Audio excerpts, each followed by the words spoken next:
In the Peak District, just east of Glossop, lies the second highest point of the park.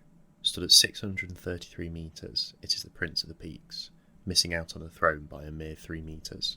The Prince stands sentry, as it has done since the Neolithic natives inhabited the area. Its view has changed so much throughout history. It watched Roman legions trek along Doctor's Gate. It watched us form the world's first industrial city in Manchester. It watched us carve Snake Pass. This mountain has watched a great deal.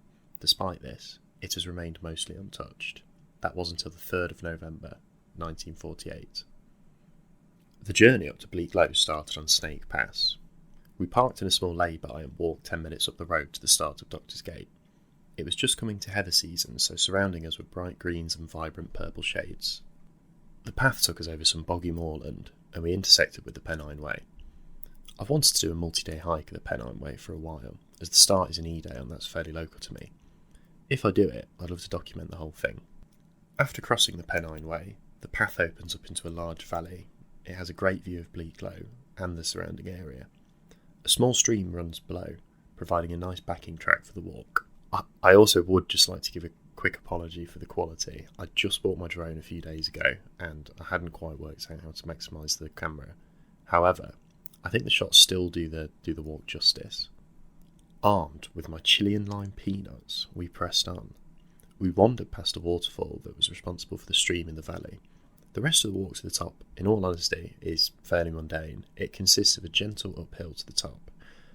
When reaching the top and seeing the trig point, you notice that there's an unusual amount of weirdly shaped rocks there. The actual wreckage site is probably about 200 metres from the trig point, and this is where I will tell the story of the crashed B-29 bomber.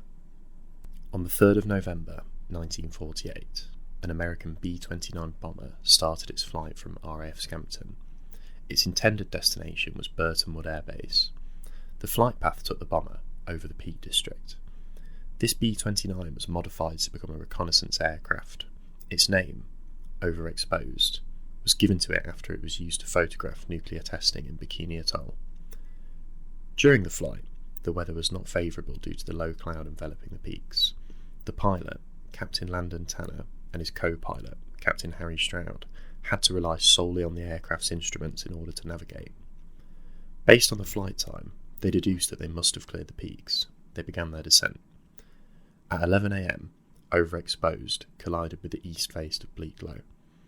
Flames engulfed the B-29, killing all 13 crew. Over at Burton Wood Air Base, alarm bells rang when Overexposed did not arrive on schedule. A nearby group of RAF Mountain Rescue were on training at Kinder Scout. They were alerted and began their search. They found the smouldering wreckage at 4:30 p.m.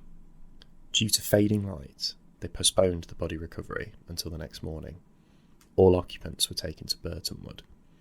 Today, the wreckage is still there and there is a surprising amount of remains. The wreckage is scattered over a fairly flat area and it's easy to traverse. Scattered across the site are American flags, poppy wreaths and crosses. There's a very sombre feeling, but also a feeling of great respect. The whole event feels more so of a tragedy, as many of the crew may have just come out of World War II 3 years prior. I would wholeheartedly recommend visiting if you're in the area, as it is a fairly easy walk to get to.